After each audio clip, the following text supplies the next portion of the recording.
memang sengaja mau memberi kajian yang ringan tapi bermakna. Karena agama ini sebetulnya dimulai hal-hal yang ringan. Nggak ada ceritanya filosofi agama itu berat. Karena jubilatil ukul ala qabulil haqqi. Semua ulama berpendapat akal itu dipaksa untuk menerima kebenaran. Saya pernah ditanya seorang dokter, dia tanya gini, apa zina itu kan enak, kenapa haram? Lalu tidak enaknya zina di mana? Terus dia saya tantang, andai kan zina wajib kamu bingung, kok bisa? Kalau setelahnya terus tak suruh lagi kamu bisa, ya udah bisa bangun. Akhirnya dia mikir ya, kalau wajib malah bingung, harus mengumpulkan uang untuk murder. Dan kalau dia senang seseorang nggak harus kesampaian, ya kan? Kalau kamu senang seseorang kan nggak mesti dia senang kamu. Kan repot kan? Kalau seneng tidak mesti dia seneng kamu, atau nggak seneng maunya dibayarkan repot. Mendingan diharamkan terus tidak usah, kan enak malah. Tidur di kamar happy santai. Syukur-syukur itu terganti oleh sujud, oleh munajat, oleh kesenangan-kesenangan yang religi. Misalnya maling diharamkan ya enak. Kalau kita boleh maling malah digebuki orang malah repot. Barokahnya diharamkan tidak dapat pahala, tidak digebukin orang gitu. Sama. Jadi perlu membuat argumentasi agama itu penting.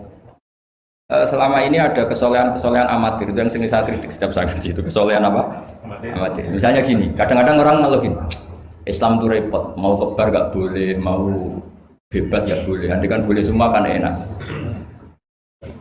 Pertanyaannya adalah ketika boleh semua, apakah lembaga maksiat ini tidak ada aturan? Kan tetap ada aturan, boleh pakai kalau bayar, itu aturan enggak? Aturan. Kalau yang cantik mahal kan aturan. Kalau apa khomer atau arak yang enak mahal kan aturan. Artinya gini, di tempat yang maksiat pun banyak apa?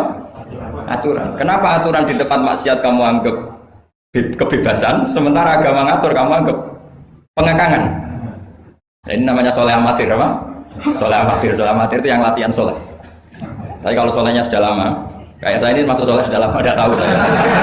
Dari Gus Bak Syukur yang nggak seneng namanya akan komentari ujub, ya sudah lah, itu biasa manusia seperti itu. Seperti sampai merengut, yang senang akan bilang pemikir serius, yang nggak senang mau kok merengut orang ita itu ya gitu, yang senang bilang wah itu sibuk ngalor ngidul, yang nggak senang kan bilang wah ita itu. Jadi itu kan nggak usah dipikir lah, komentar orang itu nggak usah dipikir. Jadi ini penting saya utarakan. Sehingga saya berpikir, terutama untuk zaman akhir, saya ulang lagi terutama untuk zaman akhir, saya buktikan sekian ayat. Sebenarnya saya hafal Quran, tapi ini tak bawa Qurannya supaya nanti kamu bisa nyari ayatnya. Syukur-syukur kamu bisa nyanyi saya hafal Quran, bagus ini. Kalau enggak ya kacau ya. Sekarang kan banyak orang bantah apa orang hafal Quran, dia sendiri enggak hafal. Saya sering di Jogja, saya mau tanya tafsir sama jenengan, karena tafsir Kemenak itu ada kesalahan sekian 2000 itu, tak tanya, kamu hafal Quran enggak? Aduh repot ini kita saya. Ini kayak Tyson tinju sama Elias Pikal gitu. Kalau kelasnya enggak sama, mati soalnya.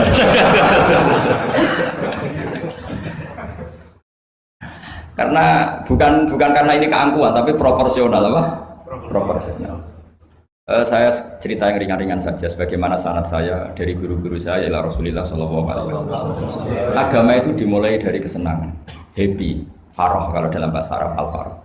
Ayatnya jelas, kul bi fadlillah wa bi rahmati fa bidzalika falyafrahu. Ingat Muhammad dengan fadl Allah, anugerah Allah dan rahmatnya, kemudian dengan itu kamu harus senang. Sehingga dengan senang kepada Allah dan Rasul itu nikmatnya Masya Allah. Andai kan senang itu bisa ditakar, orang yang sedang tahajud menangisi dosanya plus menangisi nasibnya kalau di perantauan itu. Itu senangnya sama orang yang sedang dugem itu mesti kalah, mesti senang yang sedang tahajud. Karena orang-orang maksiat itu sebenarnya orang-orang susah. Kalau tidak susah gimana? Setelah itu semua ditanya senangnya di mana? Tidak tahu, dia mabuk. Sementara senang kamu ingat betul tadi malam saya nangisi dosa-dosa saya, nangisi nasib saya, kemudian tenang karena kembali ke Allah, kembali ke Rasul. Itu luar biasa senangnya. Tapi masalahnya sekarang ibadah itu kayak ancaman. Kalau ada pondok mewajibkan tahajud itu santrinya itu sudah mendelik dulu. Kalau di masjid-masjid gini itu kira-kira diwajibkan tahajud orang juga protes. Ini aliran sesat, sunat kok diwajibkan. Jadi agama itu banyak keunikan, tapi yang jelas saya pastikan kamu harus senang. Kata Rasulullah SAW tadi, salasun mangkun nafihi wajata halawatal iman. Tiga hal ini, kalau tiga hal ini ada pada kamu, ada pada kita, pasti kita ini menemukan halawatal iman, manisnya iman. Yaitu satu, ayakuna Allahu wa rasuluhu ahabba ilaihi mimma siwahuma.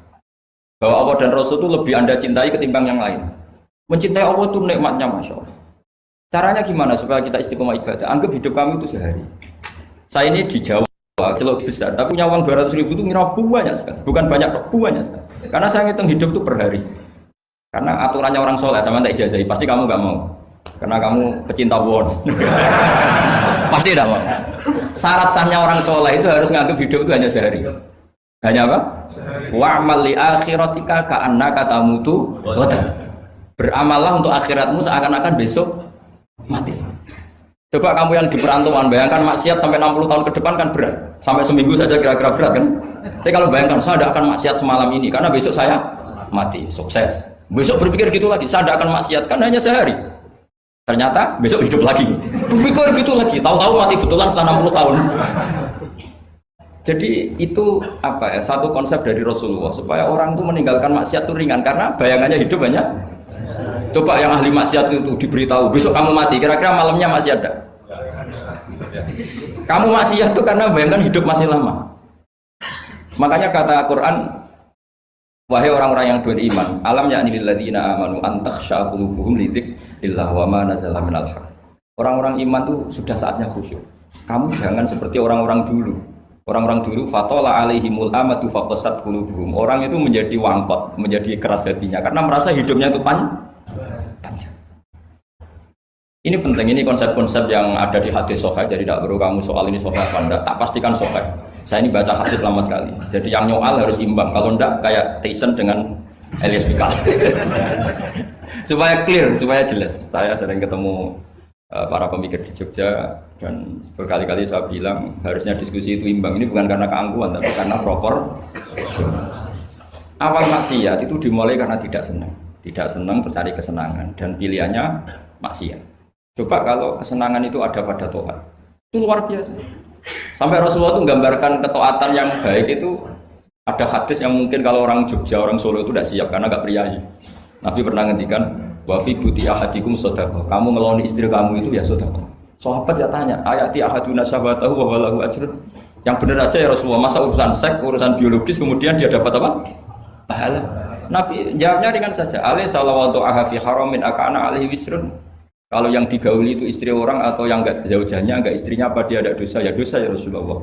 Fakadzalika kalau waktu fi halalin kana lahu ajrun. Ya begitulah kalau dia kalau salah letak haram, kalau tepat sasaran ya halal. Segampang itu ibadah.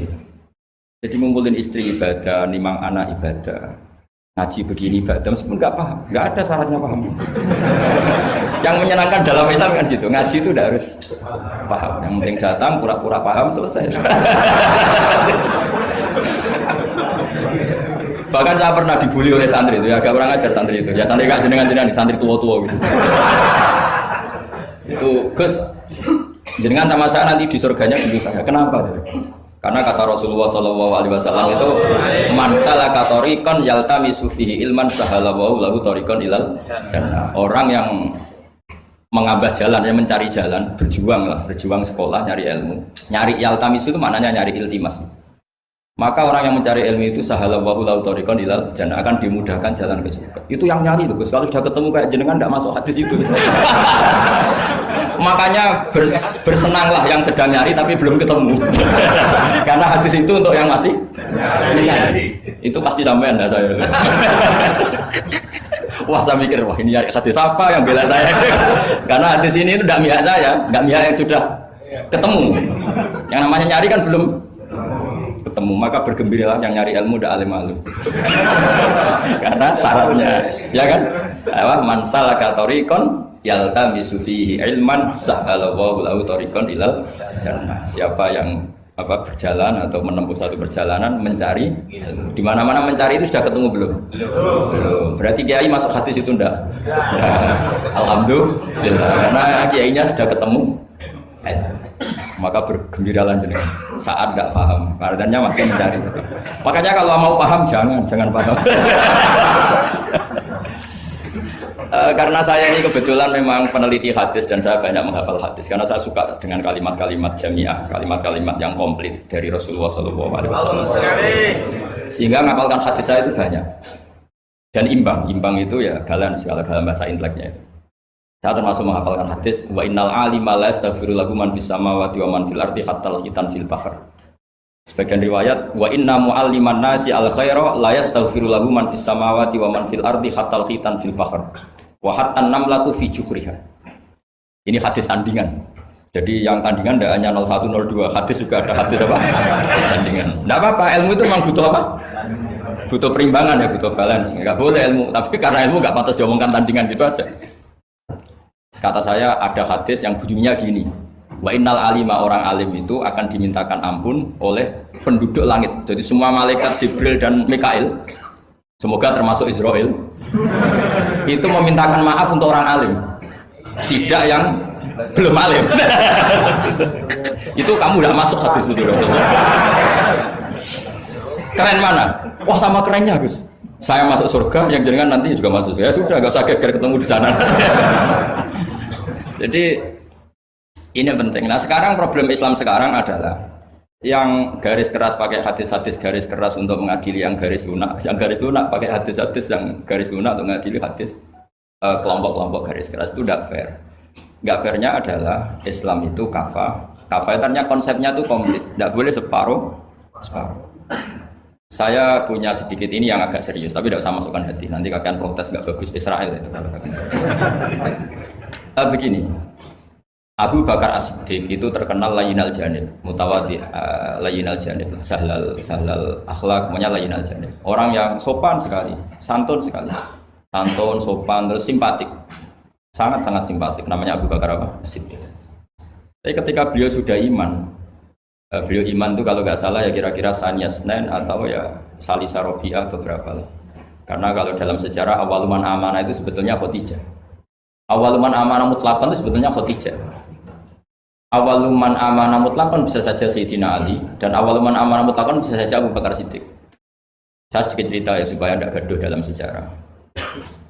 Ketika Rasulullah umur 25 itu, ketika beliau umur 20 itu Khadijah itu karena punya paman penginjil namanya Waraqah bin Naufal.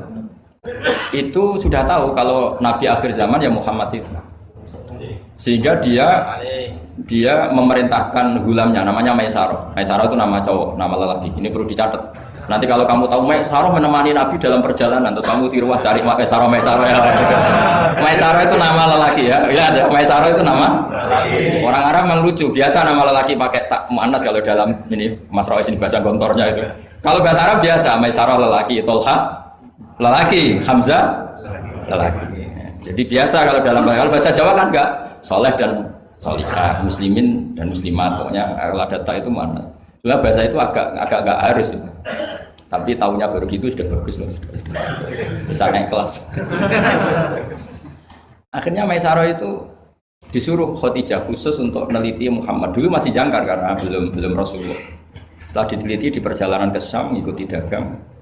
Semua keajaiban dan alamat nubuwah itu ada semua, termasuk tudzilul ghamamah tuti'uhus sahai. Setiap perjalanan yang terik itu matahari pas apa? Ghamamah itu apa? Mendung mengayomi Nabi. Saya termasuk orang yang ditakdir pernah di pohon tua yang dulu jadi alamat nubuwah. Di Jericho itu ada pohon tertua di dunia. Pas saya di situ malah ada film dokumenter Kristen pas itu. Karena pohon itu semua Nabi pernah duduk di situ. Termasuk Nabi Isa dan Nabi Muhammad SAW. Dan itu para pendeta tahu reaksi pohon. Jadi kalau duduk, kalau sampai yang duduk pohonnya nggak reaksi biasa aja. Tapi kalau Nabi yang duduk itu akan direaksi. Misalnya Nabi duduk di barat, kemudian matahari teriknya dari barat, pohon itu akan pindah ke barat supaya geser. Sehingga Rohibu Khairah itu tahu ini calon Nabi sesuai definisi atau kriteria yang ada. Singkat cerita, setelah Maisarah lapor sekian alamat Nabi itu diceritakan Khadijah, terus Nabi ketika umur 25 dia memantapkan diri untuk nikah sama orang bernama Muhammad. Tapi Khadijah itu mulai agak kecewa. Kok nggak jadi Nabi? Biasa-biasa saja, tetap dagang saja. Nabi tetap dagang.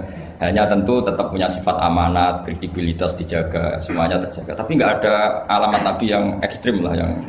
Jika Khadijah mulai memang ini kapan jadi Nabi ini kok gini-gini aja. Nah pas umur 40 itu Nabi ngalami yatahannas itu yata'abbad al-layali yadawatil adat. Kalau dalam Sahih Muslim disebutkan fakana yatahannasu fil ghar wa huwa at-ta'abbud al-layali yadawatil adat. Yang dikatakan tahannus adalah menyembah Allah di gua, menyepi kemudian beberapa hari. Terus di hadis itu juga diterangkan wa yatazawwadu lidzalik. Perlu dicatat dulu tirakannya Nabi itu ya bawa bekal. Bukan terus kelaparan 3 hari nanti fata morgana yang dilihat. Jadi ini perlu dicatat. Kadang banyak orang tirakat gak makan 40 hari, gak makan 3 hari itu malah bahaya. Karena yang dikatakan nur atau apa ternyata fata morgana karena lama ndak makan.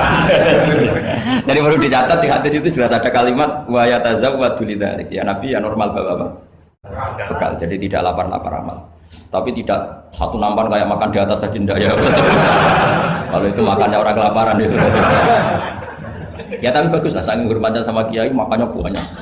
Apa ngetes kiainya? Kalau banyak ada kiai ini. Motifnya apa enggak tahu. Motifnya enggak tahu, tapi husnudzon wajib. Panitia tenang saja, kiai itu wajib husnudzon. Harus baca ini ya Muhammad. Nabi begitu fatwa. Sehingga ini penting sekali karena jarang orang mengungkapkan ini. Kenapa jarang mengungkapkan? Kemungkinan satu enggak tahu. Dua, karena kadang kiai itu ya manusia, Ustaz juga manusia. Kadang-kadang dengan tanda kutip itu ya pecundang. Dia ngomong yang dicintai pasar, itu yang saya sesalkan betul.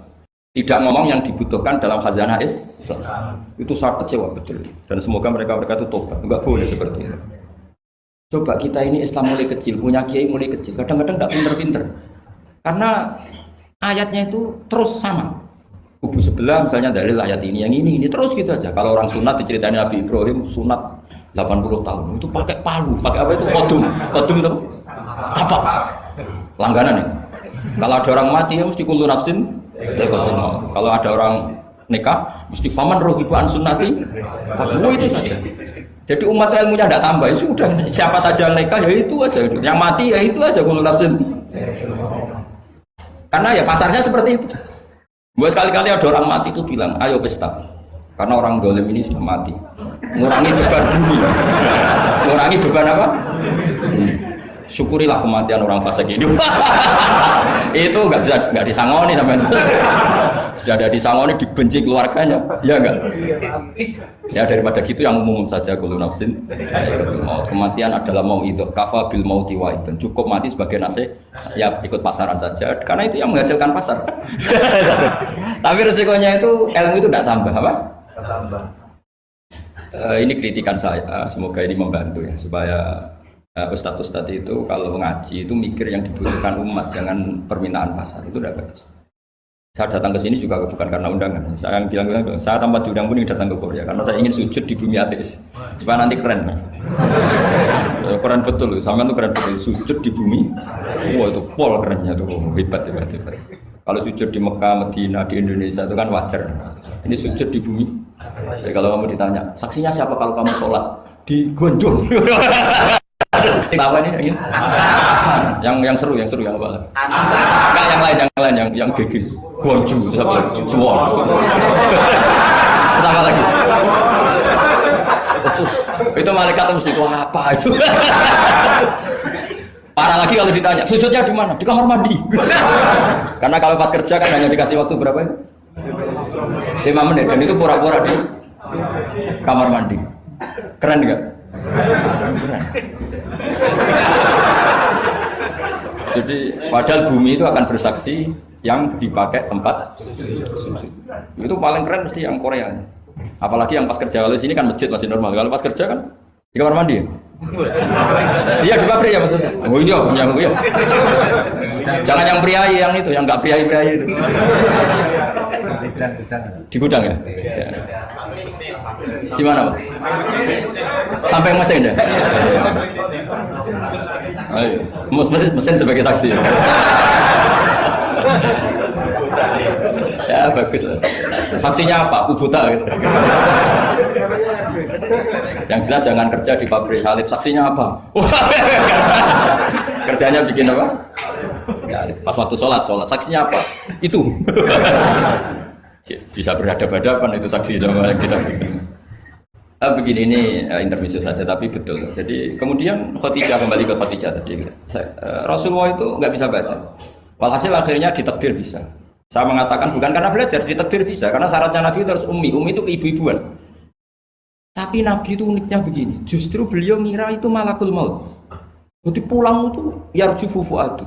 Dia gemeteran sekali. Nangis pulang itu ya waktu nangis. Terus bilang ke Khadijah zamiluni zamiluni, coba saya kasih selimut. Kalau dalam bahasa Arab itu boleh khitab sama perempuan itu pakai yang makna sama khotobah atau pakai mudzakkar ghaib al mudzakkar mukhatab jamak tapi niatnya ahli. Jadi kalau orang Arab bilang normalnya kalau perempuan kan zamilini karena khitabnya satu yaitu Khadijah. Tapi Khadijah itu nama ahlun, nama keluarga. Sehingga dalam bahasa Arab juga boleh zamiluni apa? Pakai khitab apa jamak mudzakkar. Khadijah terus dikemulin. Di mana-mana namanya ketakutan itu ya dikemulin. Dan di mana-mana kalau ketakutan itu cari istri. Yang bayang di perantauan ya kalau ketakutan. Enggak usah lah banyak menyinggung orang. Pokoknya seperti itu. Sunnah manusia apapun hebatnya kalau ketakutan itu nyari istri. Jangan bahasakan nyari perempuan, nyari istri ya. Garisnya jelas ya. Kalau ketakutan nyari apa? Istri. Nyari istri apa nyari perempuan? Istri. Alhamdulillah. Bagi yang punya. Bos akhirnya dikemulin sama Khadijah. Ada apa? Oh saya tadi ketemu malakul mauti gini-gini. Khadijah tuh senangnya bukan main. Ini yang saya tunggu. Hampir saja saya putus asa. Kamu nggak jadi nabi. Terus tanya Khadijah, lalu sifatnya orang tadi kayak apa? Oh gini. Oh ya besok ikut saya kan. Didatangkan ke Waraqah bin Naufal. Dalam Bukhari disebutkan wa kana imro'an tanassara fil jahiliyah wa yaktubu minal injil masyaallah ayaktub. Waraqah bin Naufal itu penginjil. Dia menerjemah Injil dari bahasa Ibrani menjadi bahasa apa? Arab. Ketika Rasulullah ditanya, "Ma ra'aita itu? Madza tara? Apa yang kamu lihat?" Terus Nabi cerita itu. Kata Waraqah bin Naufal, "Hadan namus alladzi ja'a bihi Musa." Bahasa lainnya malak itu namus, hadan namus alladzi ja'a bihi Musa. Uniknya itu tahun awal nubuwah, ya, tahun awal apa? Nubuwah. Itu uniknya Waraqah itu bilang begini. Ini Waraqah bin Naufal bilang gini, doakan saya ini masih hidup. Khina akhrajaka qaum, ketika kaum kamu ngusir kamu. Kagetnya bukan main Rasulullah, karena Rasulullah itu figur yang menarik, yang simpatik. Beliau putra tokoh Muhammad bin Abdullah bin Abdul Muthalib bin Hashim, tokoh yang sangat dihormati. Beliau udah punya kasus, beliau udah orang yang dibenci, beliau orang yang sangat menarik. Kenapa harus ngalami diusir? Maka Rasulullah tanya, awamu khrijiyah, masa betul umat saya mau mengusir saya? Tapi siapa? Waraqah tetap bilang, ya laitani fi hajat anhina akhrajaka qaum. Doakan semoga saya ini masih kuat ketika engkau diusir kaum. Ini sekalian latihan bahasa Arab karena sama dengan latihan bikin mesin saja ini ambil latih bahasa Arab. Bahasa Korea ya. Akhirnya kata Waraqah bin Naufal, tidak ada orang yang alami seperti kamu kecuali pasti akan diusir. Falam yalbas yasiron illa antum. Terus kemudian Waraqah tidak lama kemudian meninggal. Ya, yang penting dari ini semua apa? Waraqah itu membaca kriteria para nabi itu pas sekali dan akhirnya tahun 13 nubuwah Rasulullah ngalami diusir. Kan beliau hijrah itu 13 tahun dari nubuwah, kira-kira umur 53 berapa? 53. Tapi Waraqah sudah mengatakan itu di tahun pertama Rasulullah menjadi nabi karena definisi nabi itu harus pernah diusir. Maka kalau sampai ngalami diusir oleh nasib itu ya ada alamat. Cuma itu udah alamat nubuwah, alamat terlantar. Jadi itu bedanya. Karena yang nabi sudah ditutup, nggak ada peluang lagi. Jadi, nah, Khadijah itu masih nggak terima. Padahal beliau sudah mendapat sekian alamat tadi. Tudzilluhul ghamamah tuti wasahab ada sekian alamat. Tesnya sudah lulus semua. Rasulullah tadi Maisarah menyaksikan apa? Dinaungi oleh apa? Mendung tadi. Macam-macam. Khadijah itu masih dengan tanda kutip masih agak-agak beli. Masih cari definisi yang ini agak absurd lah. Kata Khadijah gini, ya Muhammad, ya Rasulullah, kalau kamu kedatangan teman kamu itu, kalau bilang sohi buka, nanti cerita ke saya. Ya kata Nabi. Nabi itu lugu, nggak ngerti kalau itu dites. Ya katanya. Suatu saat Jibril datang ke Rasulullah.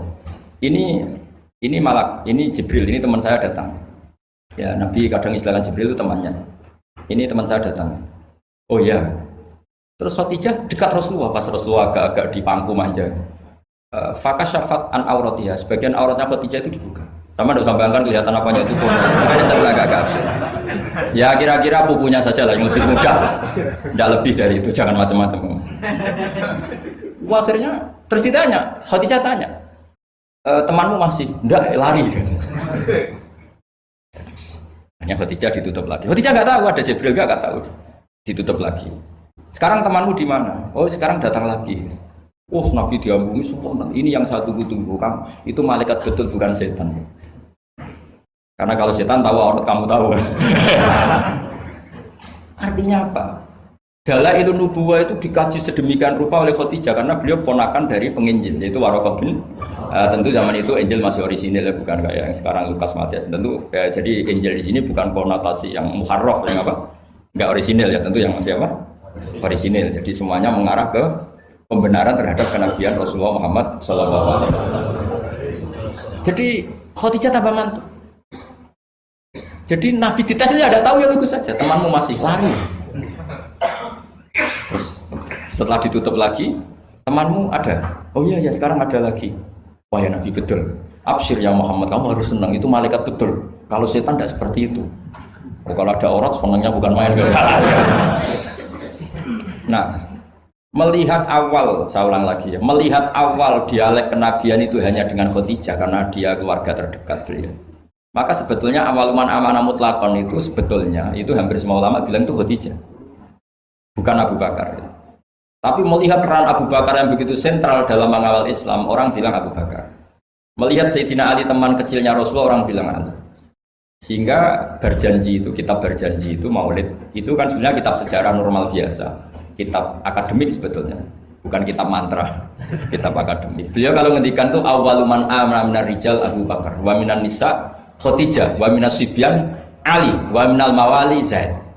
Supaya semua kelompok terwakili, semua kelompok. Karena kalau yang pro Abu Bakar dibilang awaluman amanah Khadijah itu merengut. Yang bener aja kayaknya Abu Bakar. Yang pro Khadijah kalau dibilang Abu Bakar juga merengut. Yang pro Ali juga demikian. Akhirnya di tengah-tengah awaluman amana minar rijali Abu Bakrin, wa minan nisa Khadijah, wa minas sibyan Ali, wa minal mawali Zaid bin Haisah. Pertama orang iman dari golongan lelaki tua, rijal lelaki tua, lelaki berumur itu Abu Bakar. Dari perempuan Khadijah, dari anak kecil Ali, dari mawali budak dimerdekakan. Jadi itu sudah cara bahasa Arab itu takbir itu redaksi yang agak-agak ngeles. Jadi seperti gini lah, pendiri masjid As-Siratal Mustaqim itu siapa?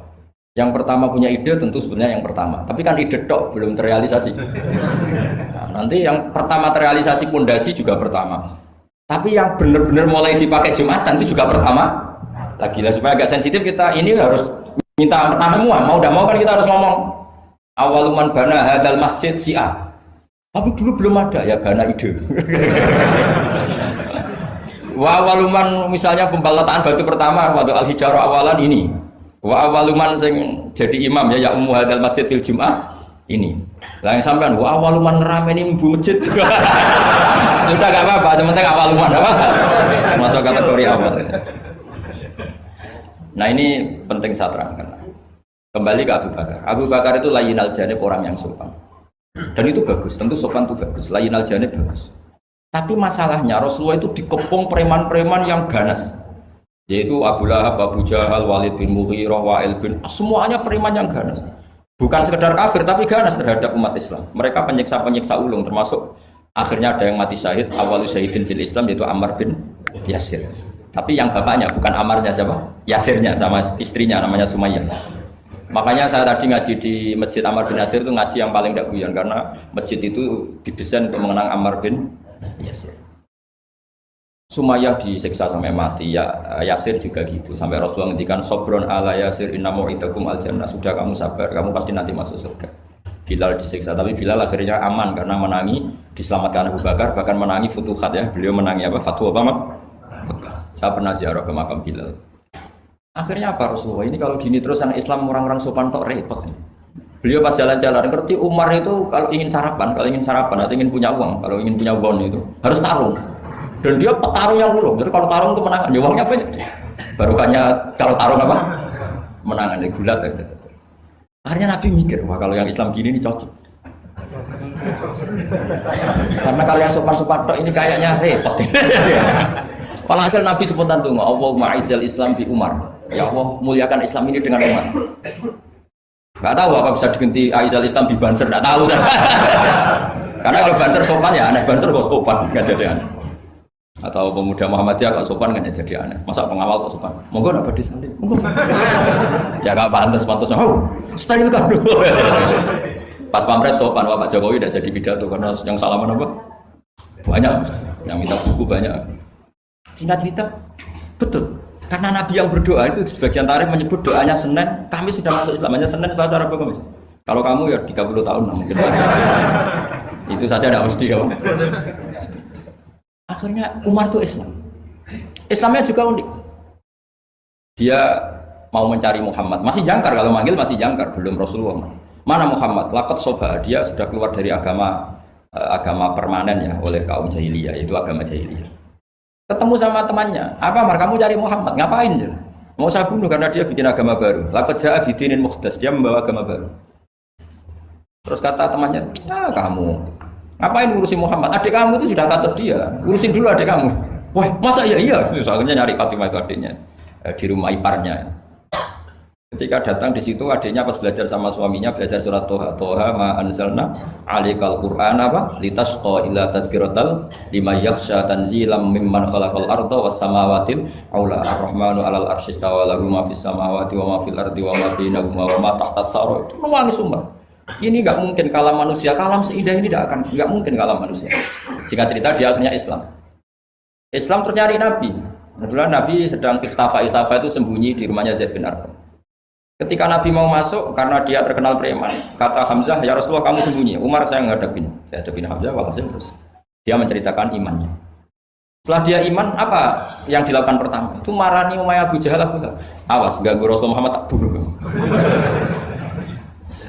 Wah suka. Akhirnya yang dulu mengancam-ancam Nabi, mengancam-ancam sahabat selesai, karena sekarang gantian diancam Umar.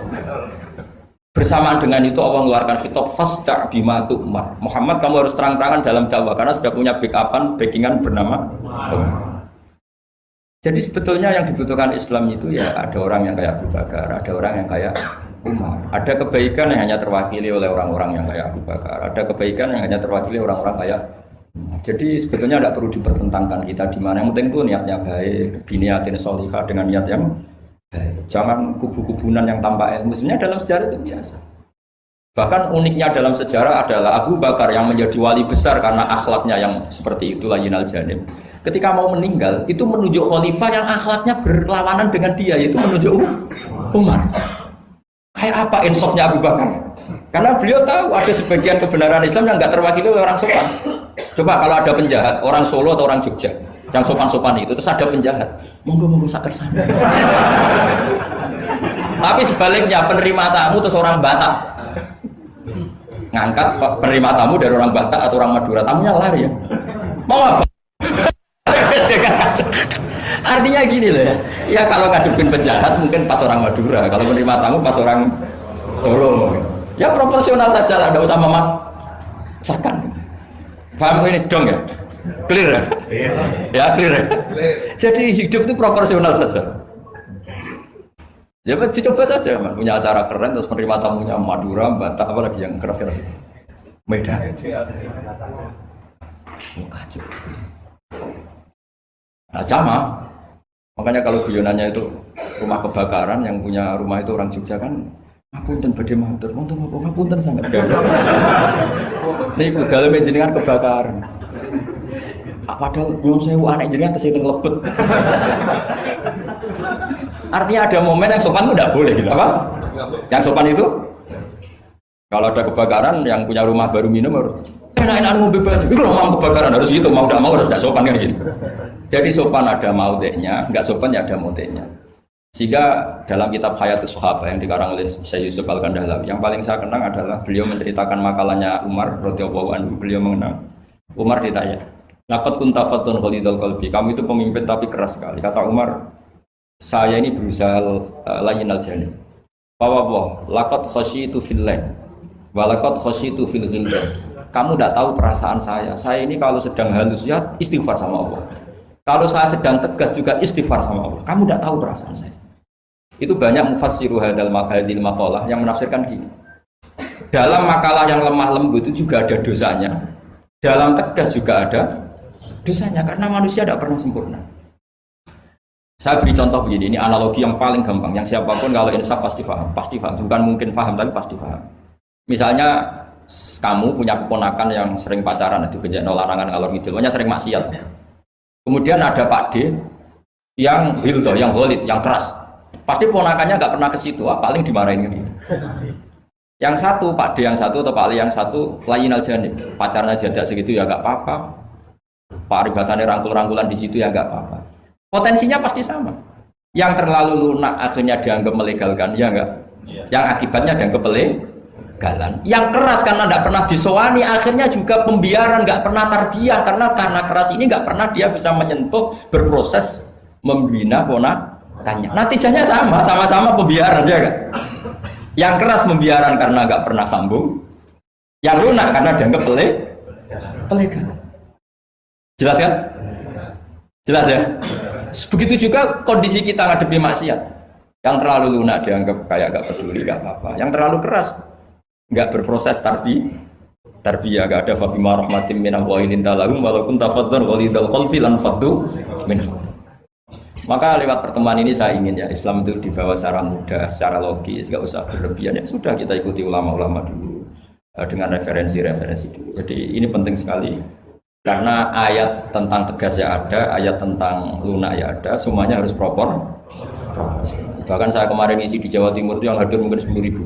Itu kiainya itu punya pondok unggulan. Saya bilang, meskipun beliau punya pondok unggulan, saya sudah pamit. Nanti saya kritik pondok unggulan, mohon diterima. Ya siap. Terus saya bilang begini, pondok unggulan itu ya baik, tapi ya masalah. Masa orang ngaji misalnya gini, misalnya saya bikin pondok unggulan, siswa yang saya terima itu sudah hafal Quran 10 juz. Yang bayar 10 juta. Lalu orang miskin itu mau mondok di mana kalau aturannya seperti itu harus bayar 10 juta. Lalu yang goblok-goblok mau ngaji gimana? Harus hafal 10. Makanya aneh, pabrik-pabrik aneh. Menerima yang sudah pengalaman kerja. Sudah pengalaman kerja ya tidak ngelamar, sudah punya pekerjaan. Di mana-mana yang nyari kerja yang belum.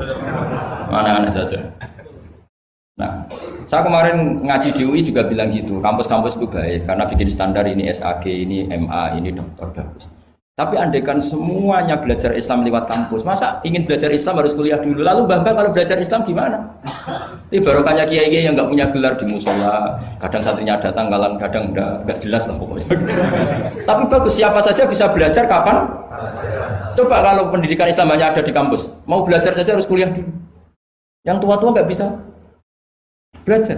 Coba kalau semua lembaga pendidikan itu kayak pondok-pondok besar yang pakai persyaratan, mau ngaji daftar dulu, silakan ke sekretariat. Sudah diselesaikan administrasinya.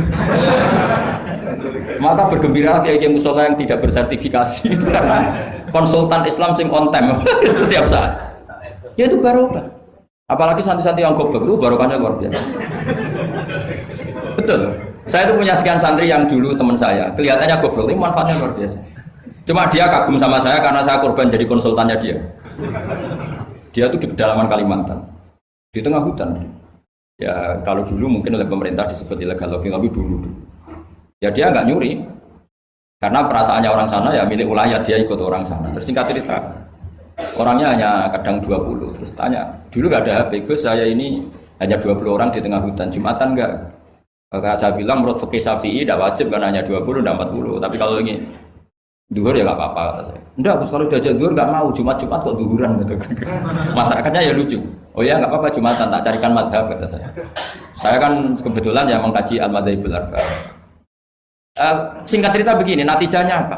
Kadang kita yang pinter, yang LC, yang doktor, itu dakwah kemudian nyun sewu dengan tanda kutip mendapat honor. Sementara yang goblok kadang itu karena nggak ada tanah wakafnya, tanahnya diwakafkan, punya uang diberikan. Intinya itu kadang yang goblok menjadi pendiri masjid, kadang yang pinter mendapat bisyarah dari uang kas masjid.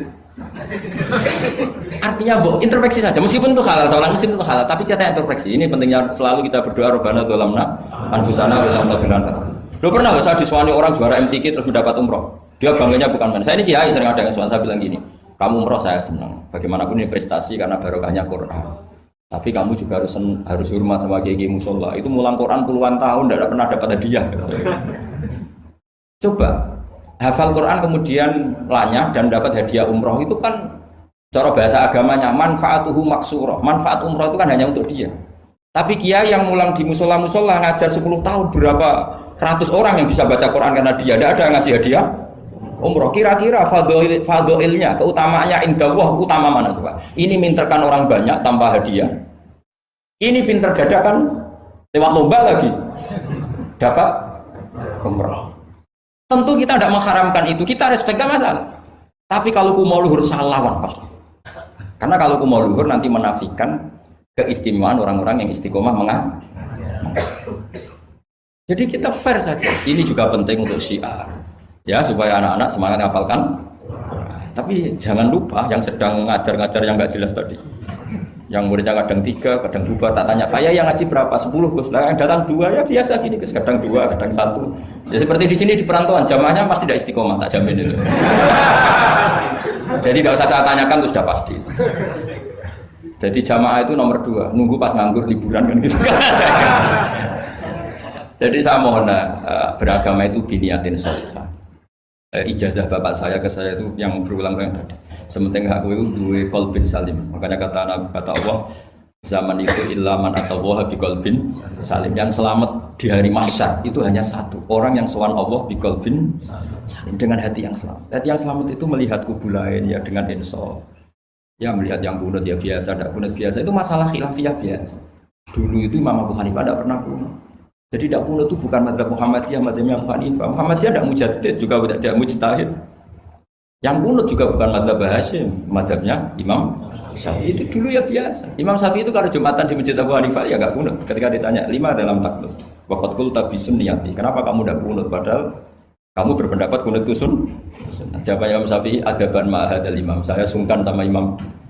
Padahal Imam Abu Hanifah waktu itu sudah wafat, hanya makamnya. Dulu itu biasa sekali karena apa ya? Karena mereka pandangannya luas. Apa? Pandangannya luas.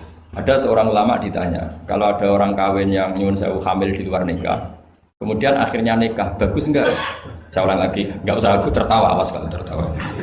Ada orang hamil di luar, kemudian dinikahi sama yang menghamili, itu bagus enggak? Ada ulama yang bilang bagus lah. Kan kaget ulama yang garis kerasnya. Bilang-bilang dirajam atau dipukulin kayak kira-kira kan pikirannya gitu karena suka ngadili orang ya. Ini ada di kitab Mizan Kubro. Kalau nggak percaya lihat di kitab Ikhtilaful A'immah Rahmah. Karena cara berpikir sederhana. Terus dia punya riwayat dari Rasulullah SAW yang ngomentari seperti itu, jawabannya begini.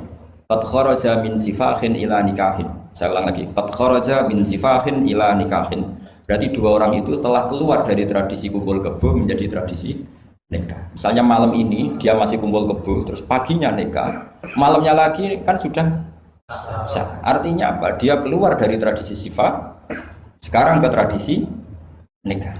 Artinya melihatnya masa depan saja, tidak usah lihat masa belakang. Jadi ulama ya ringan saja. Ya ada ulama yang tetap marah. Susah apa sih langsung kawin disik-disik, ngapain baru setelah itu kawin? Ya bagus supaya jadi supaya jadi pelajaran. Ya monggo saja yang tetap keras supaya tanfir, kalau dalam bahasa Arab tanfir, tasna atau takbir memperburukan yang memang tapi yang ini juga bagus, sudah kadung ya sudah, sekarang dia mau tobat ya dikomentari saja qad kharaja min sifahin ila.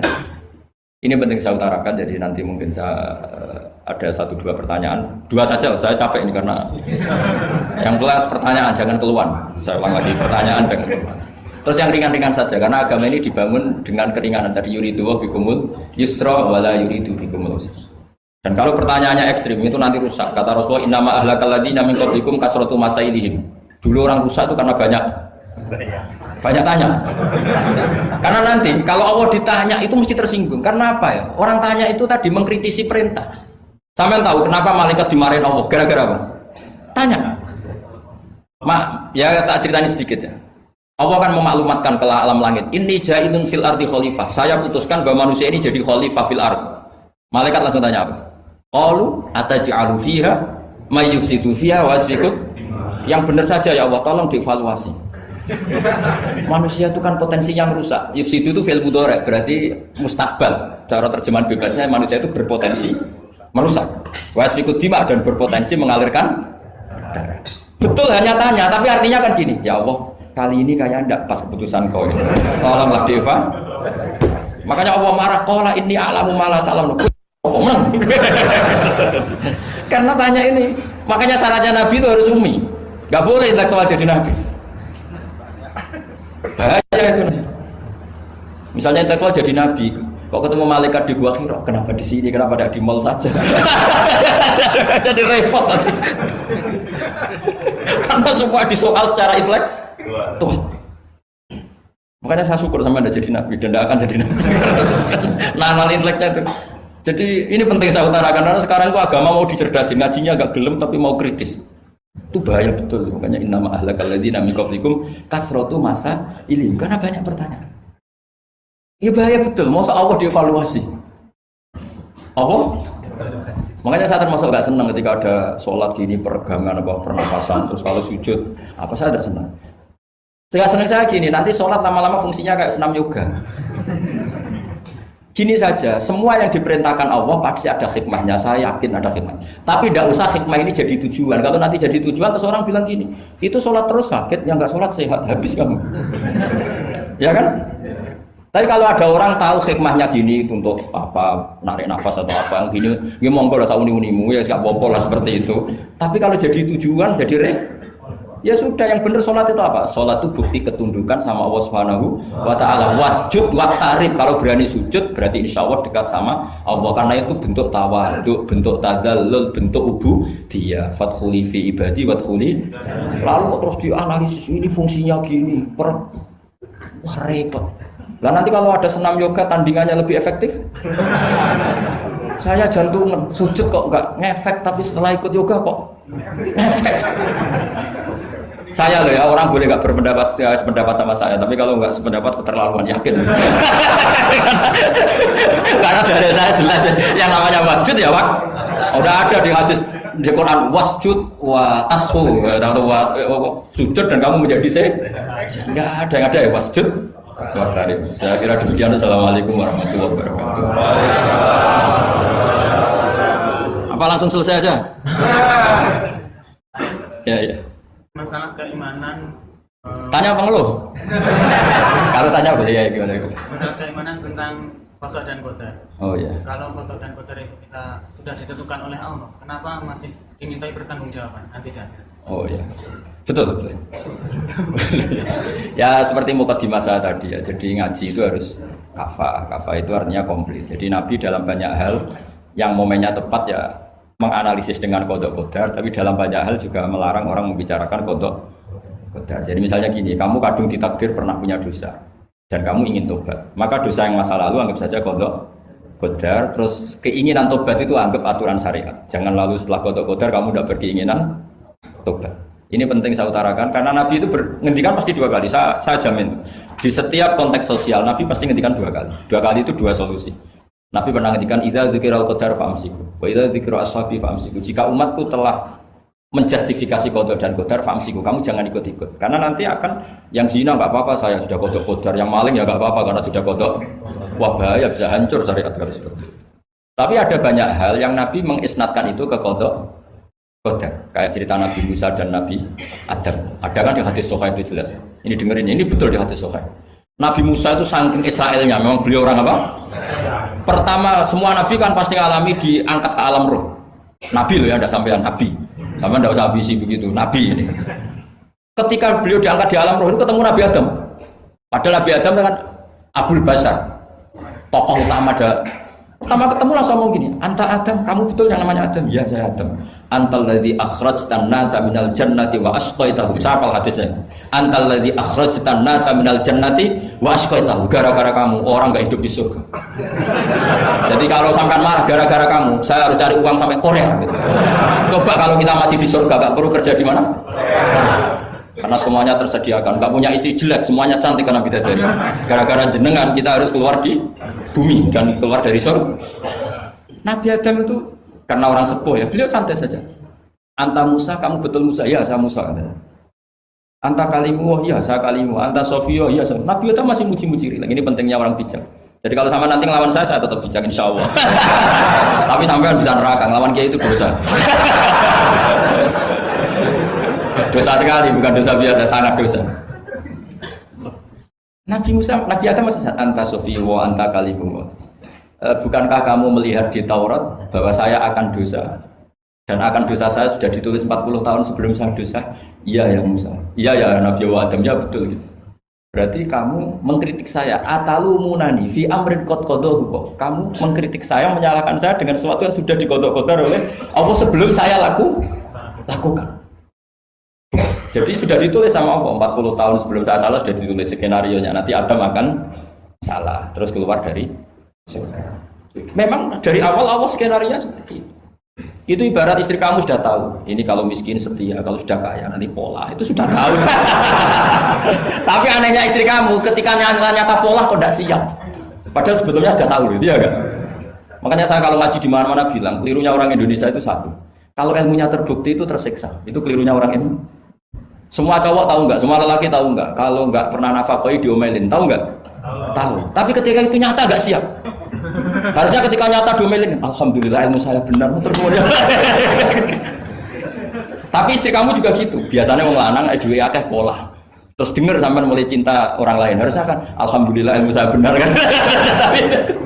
Artinya gini, manusia saja bisa memprediksi. Kan nggak mungkin kita nyifati Allah. Allah nggak tahu Nabi Adam salah sebelum nyata-nyata salah. Tentu itu tidak mungkin. Nah, maknanya kodok kodar kira-kira gitu. Allah itu tahu apa yang akan terjadi. Tapi tetap saja ini nggak boleh dipakai justifikasi untuk maksiat. Makanya jelas aturan Quran, saya mohon kamu nggak boleh salah.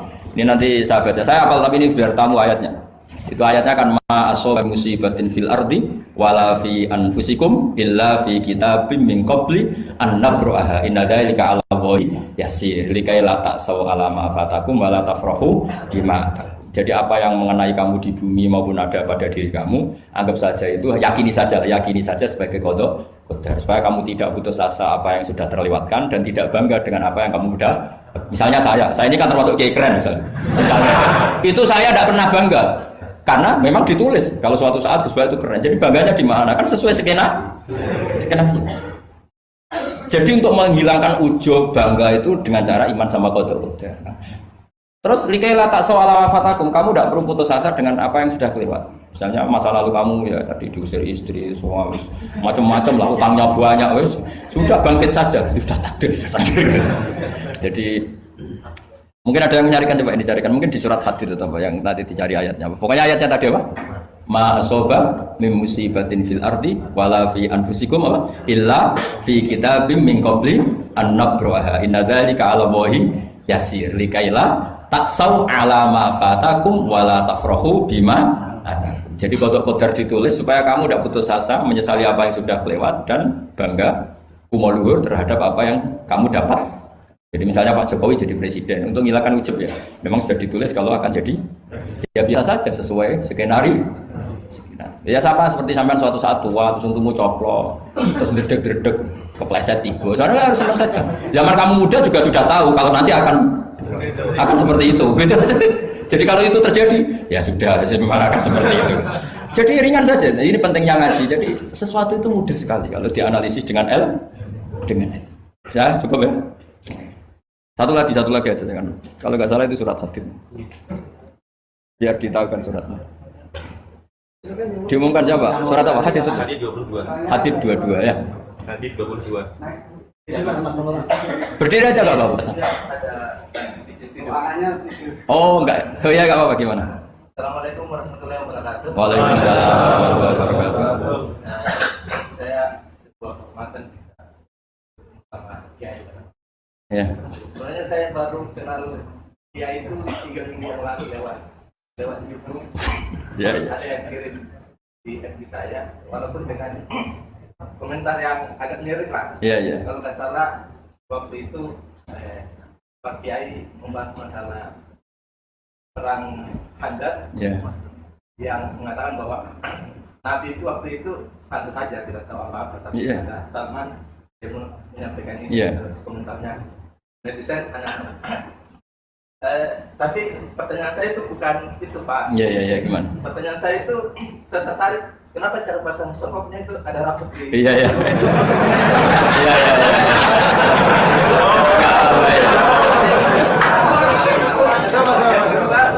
Yang kedua, ini sebenarnya hal umum. Saya bukan ahli Al-Quran, tapi ada ayat yang mengatakan bahwa sampaikanlah apa ya? Sampaikanlah dari aku meskipun satu ayat itu enggak. walaupun itu cuma satu ayat. Dari aku balighu anni walau ayat. Nah, yang itu menurut saya menjadi dengan dunia medsos saat ini, orang yang betul-betul cuma mungkin bukan cuma sekedar satu ayat, cuma satu kata, itu di broadcast yang mungkin apa ya, memacu perdebatan. Makanya ini begini, namanya siapa? Sulaiman. Begini aja, ini saya jawab, tapi ini ringan, sama relax saja santai. Jadi memang tradisi ulama sama masyarakat itu beda. Jadi kalau Nabi dikatakan tidak tahu dalam konteks tertentu itu malah madh itu memuji. Karena tadi syaratnya Nabi harus ummi itu kan keibu-ibuan. Jadi kalau Nabi tahu itu nanti seakan-akan dia itu dikawal oleh ilmunya, padahal Nabi itu dikawal oleh nubuah. Ini bedanya Nabi sama enggak. Jadi Nabi di Quran itu biasa ada kata ma kunta tadri mal kitabu walal iman. Terjemahnya kan kamu tidak tahu. Kanjeng Nabi biasa didhawuhi Allah ma kunta tadri mal kitabu walal iman. Kamu itu tidak tahu apa itu kitab. Tapi itu sifat madh. Sifat apa? Madh. Madh itu memuji. Kenapa itu jadi pujian? Karena Nabi kalau sudah tahu urusan sesuatu nanti jadi ilmu tandingan menandingi wahyu. Lah mungkin netizen nyuwun saya bukannya ngeritik, bukannya apa, mungkin nggak paham tradisi ulama itu. Jadi kalau ulama bilang Nabi itu tidak tahu, itu bukan sifat dzam tapi sifat madh, memuji. Di Quran banyak kalimat ma kunta tadri mal kitabu walal iman. Makanya Nabi ketika disuruh baca Iqra ya Muhammad, jawabnya gimana? Saya tidak bisa baca. Tapi bukan sifat buruk, justru bagus. Kalau Nabi bisa baca, ilmunya nanti dikira beliau belajar dari buku-buku, dan itu dia jadi Nabi. Wah itu memang bacanya banyak. Clear ya ini ya, supaya nggak salah paham. Jadi dikatakan tidak tahu kalau Nabi itu bagus, madh. Nggak bisa baca juga madh, sifat pujian. Kalau kamu tidak bisa baca buruk sekali. Itu jelas. Ya kan, tahu semua kan ketika Nabi disuruh baca bilang apa? Saya tidak bisa baca, tapi itu bagus. Karena semuanya biar karena wah. Ya, soal gaya peci saya ini Islam khas ya, khas ini. Nah, yang ini yang penting, yang pertanyaan sampean terakhir balighu anni walau aja. Memang ini semenjak dunia medsos memang dengan tanda kutip agak kecelakaan. Mengutip kutipan tokoh atau apa hanya sepotong-potong itu bahaya. Bahayanya begini, itu bukan hanya karena yang ngendikan tokoh. Meskipun Quran kalau wakafnya salah itu ya bahaya. Coba misalnya begini, ada orang wakaf di depan orang yang paham bahasa Arab. Inna Allaha la yastahi, terus wakaf ya Pak. Terjemahnya gimana? Allah tidak punya rasa malu. Sehingga di ilmu Quran itu diaturkan ada wakaf yang haram, yaitu wakaf yang rusak makna. Harus diteruskan Inna Allaha la yastahi ayyadriba mathalam ma ba'u. Allah tidak malu bikin perumpamaan sekecil apapun makhluk itu. Misalnya buat perumpamaan dengan nyamuk. Coba kalau bacanya satu ayat terpotong. Inna Allaha la yastahi, Allah tidak malu. Bayangkan didengar orang yang paham bahasa Arab. Jadi problem kita adalah kadang ngutip ya gitu. Jadi apa ya tadi belum mendengarin kompletnya ngaji. Jadi kalau ada ulama bilang Nabi tidak tahu itu sebenarnya madh itu ngelem karena memang begitu. Makanya Allah bilang apa? Ma kunta tadri mal kitabu walal iman. Muhammad kamu tidak tahu apa yang maknanya kitab, maknanya iman. Tapi nggak tahu ini untuk Nabi kelebihan karena kalau Nabi tahu dulu berarti ilmunya sebagian diserap dari Taurat dan Injil dari yang macam-macam. Makanya dulu orang kafir kalau ngeritik Nabi kan walaqad na'lamu annahu yaquluna innama yu'allimuhu basar. Muhammad pinter macam pernah belajar. Terus Allah menjawab Muhammad itu nggak pernah belajar, bahkan baca saja tidak. Jadi kalau Nabi dikatakan nggak bisa baca, nggak tahu itu madh. Saya ulang lagi untuk Nabi itu madh. Sehingga semua yang dilakukan Nabi in huwa illa wahyu yuha, semua hanya berdasar wahyu. Ini bedanya Nabi dengan selain Nabi. Makanya Nabi itu nggak pernah baca, nggak boleh memang. Karena tadi pasti ini jadi ilmu tandingan. Itu bahaya kalau untuk Nabi, supaya semuanya orisinal dari Allah. Nabi itu sama Allah dikosongkan, semuanya kosong. Semuanya dari ilmu yang diwahyukan oleh Allah Subhanahu wa Ta'ala, jelasnya. Jadi balighu anni walau ayat itu saya mohon, maksudnya itu ayat itu bukan ayat satu Quran potongan, enggak. Ayat yang muhkamah, yang utuh. Tapi kalau satu potongan ya enggak boleh. Tadi misalnya dipotong apa inna Allaha la yastahi, kan kayak.